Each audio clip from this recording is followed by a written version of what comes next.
Mais écoutez, oui, c'est exactement pour ça que je suis là et je vais vous détailler, ce que, fait l'Agence française de développement pour, à la fois, soutenir, ces collectivités et accélérer, la mise en œuvre de, France Relance.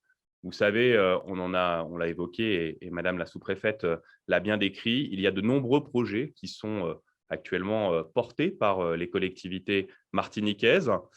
Malheureusement, un certain nombre d'entre elles, ont, des faiblesses que, vous connaissez, qu'on va discuter, tout au long de la journée et l'Agence française de développement essaye, dans la mesure du possible et de ses capacités, de répondre à ces faiblesses.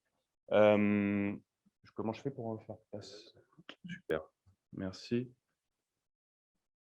OK.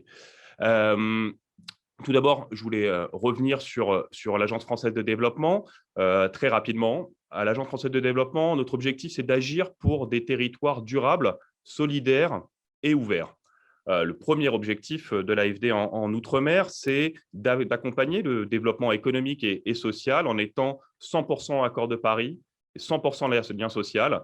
On essaye de mettre en œuvre les objectifs de développement durable, pour reprendre les propos de madame la députée. Notre second objectif, c'est de prendre en compte les défis communs des territoires insulaires et particulièrement la lutte contre les vulnérabilités. Vous avez vu dans les slides de madame la sous-préfète qu'il y a de nombreuses opérations de confortement parasismique, de mise aux normes parasismiques et paracycloniques. C'est évidemment une de nos priorités. Tout ce qui a trait aussi au changement climatique et au renforcement du lien social sont des priorités pour l'Agence française de développement. En plus de cela, et conscient des faiblesses que les collectivités ultramarines et martiniquaises en particulier peuvent avoir, nous avons la possibilité, et je vais revenir dans la présentation un peu plus en détail sur ces offres, nous avons la possibilité de renforcer les capacités de ces collectivités de façon à ce qu'elles soient en capacité de mener à bien les projets pour lesquels elles ont reçu un certain nombre de subventions. En quatrième point, l'Agence française de développement s'affaire pour essayer de mieux insérer les départements et collectivités ultramarines dans leurs bassins respectifs, de façon à pouvoir bénéficier de ce réseau caribéen pour notre Martinique. Et enfin, parce que nous sommes dépositaires d'argent public, nous travaillons de plus en plus sur les mesures d'évaluation de nos impacts, de façon à pouvoir être redevable vis-à-vis de l'État, notre actionnaire, et des citoyens. Très rapidement, quelques chiffres, parce que l'Agence française de développement finance et donc met de l'argent au service de la collectivité. L'année 2020, en Martinique, c'est 112 millions d'euros qui ont été mis à disposition du territoire, 90 millions d'euros en faveur des collectivités, 8 millions en faveur des entreprises et les 14 millions qui restent pour le secteur de la santé, avec notamment, comme vous allez le voir, un soutien au programme d'investissement Covid-19 du CHU de Martinique. Quelques exemples de projets qui ont été financés et qui ont permis d'accélérer cette riposte face à la crise sanitaire que l'on a pu connaître et que l'on connaît encore. Le premier exemple que je voulais porter à votre attention, c'est les programmes de renforcement parasismique des écoles dans le cadre du plan séisme Antilles. Je reviendrai un peu plus en détail sur ce plan séisme Antilles qui, à mon sens, est vraiment une des clés. Moi, j'ai un chiffre qui m'a particulièrement marqué lorsque j'ai pris mon poste il y a 1 an et demi. Seulement 30% des écoles en Martinique sont confortées parasismiquement.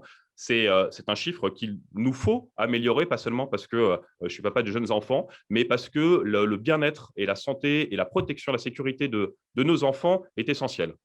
Un autre exemple de projet qui nous tient particulièrement à cœur, c'est le programme d'éclairage public performant du SMEM. L'objectif de ce programme, c'est la rénovation de 25 000 points lumineux. Très concrètement, on remplace les petites ampoules jaunes que vous connaissez par des LED. Ça permet de gagner jusqu'à 70%, de faire plus de 70% d'économie d'énergie. Ce sont des programmes qui sont rentables pour les communes en 5 ans. Nous avons aussi, et nous continuons à accompagner le déploiement du très haut débit. via la CTM, qui le déploie dans les zones faiblement peuplées. C'est le chiffre que j'ai en tête, 9034 prises qui vont être installées jusqu'en 2023. Le soutien au CHUM dans son programme d'investissement, hein, dont je vous ai parlé. On a financé des investissements riposte Covid du CHUM. Et puis enfin, parce que, on l'a dit, on l'a répété, on va le discuter encore, les communes et les collectivités de Martinique ont un certain nombre de faiblesses. Nous proposons des accompagnements pour les renforcer avec deux priorités, les finances et les ressources humaines. Vous savez, un chiffre que tout le monde connaît, mais qui est quand même important de rappeler, une des raisons des faiblesses des collectivités territoriales martiniquaises, c'est la masse salariale. 72% des recettes réelles de fonctionnement est consacrée à la masse salariale. C'est, à titre de comparaison, autour de 50% en métropole. Enfin, quelques mots sur le réflexe partenarial qui nous anime. Au-delà des financements, nous mettons aussi à disposition des acteurs des outils permettant d'améliorer les prises de décision. Je voudrais citer la journée d'action locale qui réunit l'ensemble des maires et des élus de la Martinique pour discuter de sujets communs. La dernière édition s'est tenue il y a une semaine et nous avons évidemment parlé de la crise sanitaire et de comment est-ce que les communes ont pu traverser cette crise, échange de bonnes pratiques, échange aussi sur des problématiques qu'elles ont pu avoir en commun pour essayer de mieux y répondre. La production aussi de statistiques avancées dans le cadre de notre partenariat que nous avons avec l'INSEE et l'IEDOM, qui s'appelle le CEROM, les comptes économiques rapides de l'outre-mer. Nous avons notamment sorti une étude en juillet qui mesurait l'impact des 55 jours de confinement que nous avons vécu en 2020. Et puis enfin, la formation Move Outre-mer que nous avons lancée, l'objectif est de former une communauté d'acteurs engagés pour diffuser les objectifs de développement durable sur notre territoire. Alors, rentrons un petit peu dans le vif du sujet, le renforcement de capacité des communes. Comment ça se passe? Que fait l'Agence française de développement? Nous avons accès au fonds Outre-mer. Le fonds Outre-mer, c'est 15 millions d'euros par an qui sont délégués par le ministère des Outre-mer de façon à pouvoir financer un certain nombre d'opérations. Ce sont des subventions qui vont jusqu'à 100% du montant du projet. Et ce travail est évidemment fait en lien avec la préfecture, les services de monsieur le préfet et de madame la sous-préfète et la direction générale de l'Outre-mer. Les différents objectifs de ce fonds Outre-mer, c'est priorité à l'assistance technique à maîtrise d'ouvrages publics local et bien entendu, accélérer les projets France Relance. Nous avons 3 types de projets que nous pouvons accompagner et vous allez voir qu'en fait, ça couvre le début jusqu'à l'achèvement du projet. Le premier, c'est financer des études de faisabilité. Lorsque une collectivité se pose la question de la faisabilité d'un projet ou pas, nous pouvons financer ces études. Une fois que l'étude a été réalisée, la collectivité doit prendre une décision. Si la décision est positive, nous pouvons l'accompagner dans le suivi des projets. On sait qu'un certain nombre de communes, notamment des communes de petite taille, n'ont pas les moyens de pouvoir embaucher un ingénieur techniques qui pourraient suivre notamment les programmes de comportement parasismique. Nous avons la possibilité de leur mettre à disposition, durant la durée du projet, gratuitement, un consultant qui ferait le boulot pour elles. Et enfin, le renforcement des capacités techniques et de gestion de ces communes, on en a parlé, on en reparlera.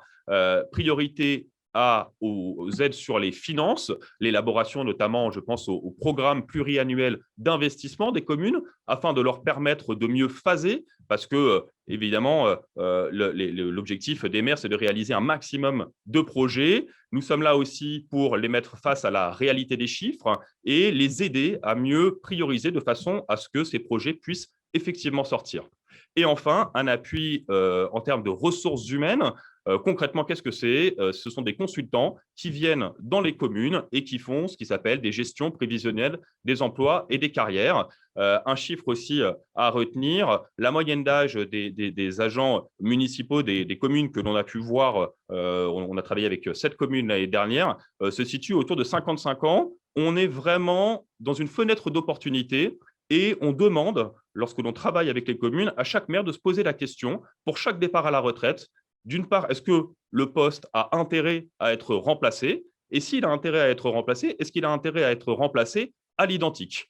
Voilà, nous leur proposons de pouvoir réfléchir de façon à, évidemment, pouvoir faire baisser cette masse salariale qui obère une partie de leur capacité d'investissement.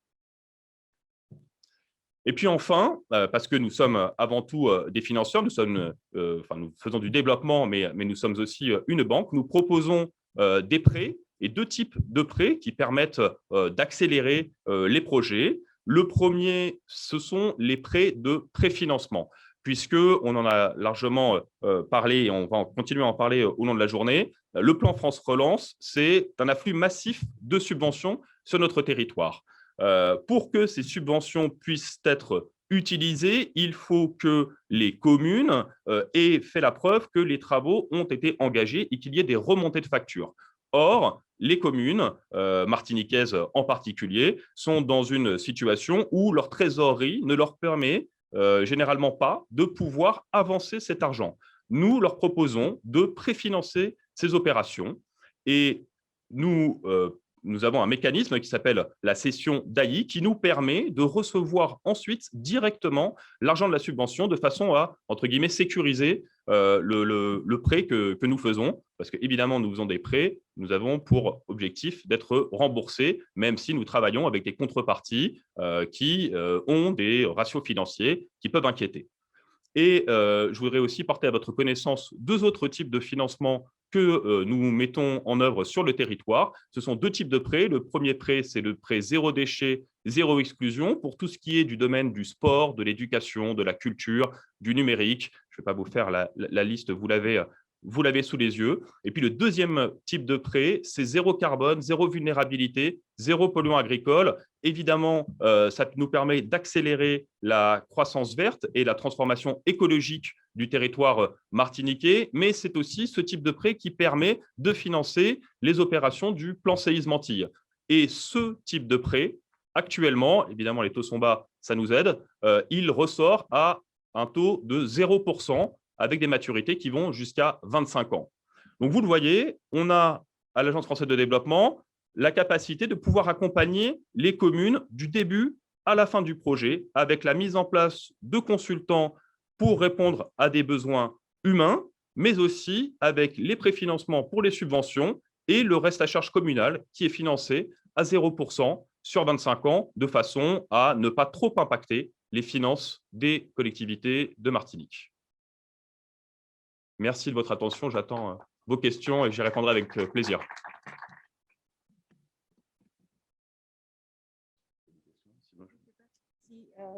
Si vous avez des questions dans la salle, on peut vous faire passer un micro. Des questions?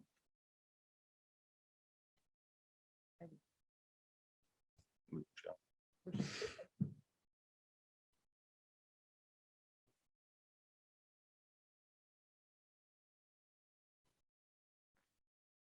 En dessous.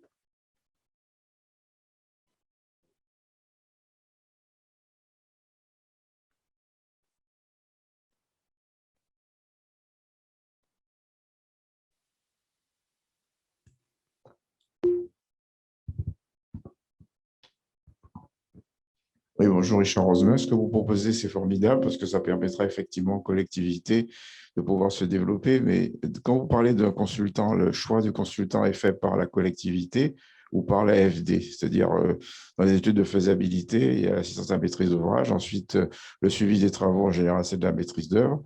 Est-ce que c'est vous qui, dans le contrat, choisissez les consultants en question ou bien est-ce que c'est la collectivité?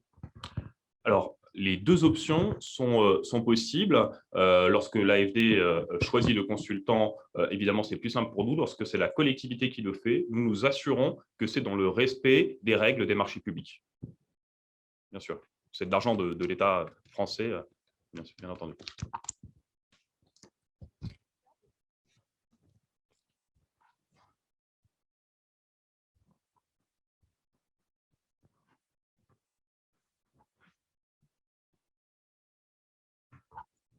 Oui, bonjour Jean-Émile Granvisier, je suis le directeur des achats de la commande publique de la CTM. Et vous avez parlé d'un taux de prêt à 0%. Donc, est-ce que c'est le TEG? Si c'est le TEG, indiquez-nous comment vous arrivez donc, à déterminer. C'est ma grande curiosité. Vous en bénéficiez. Vous savez, la collectivité territoriale, l'année dernière, on vous a prêté une somme importante et notamment toute l'opération sur le très haut débit est financée à taux zéro. Alors, c'est effectivement pas le TEG parce que nous avons une commission d'instruction qui est de 0,5% du montant du prêt.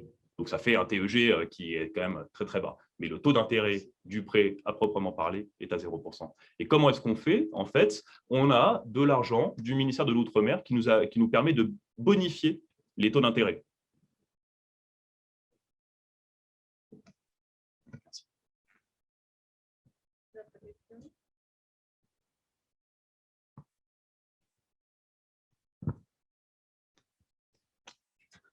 Bonjour, messieurs, dames. Henri Salomon, le président de la Chambre de métiers.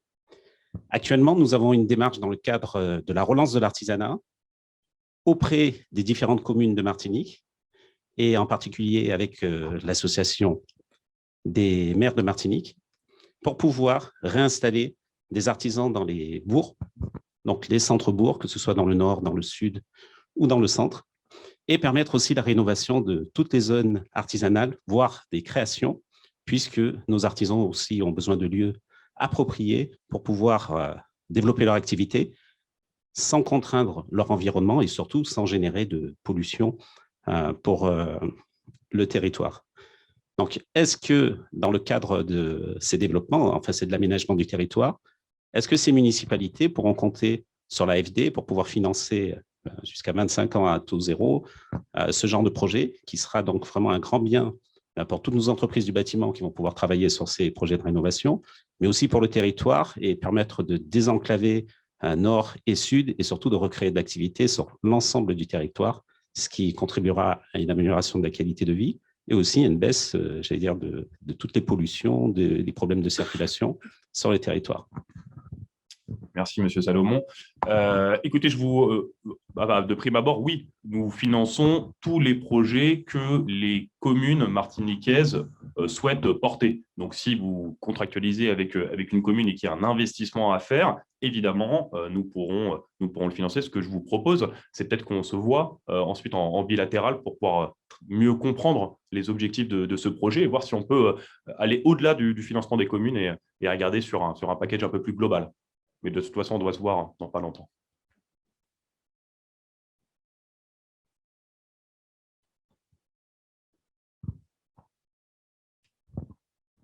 Excusez-moi, je rebondis sur la question de M. Salomon, le président de la Chambre des métiers, qui actuellement a l'intention de réhabiliter le siège, en particulier pour une zéro carbone, de l'autoconsommation, du zéro carbone, de la menuiserie, etc.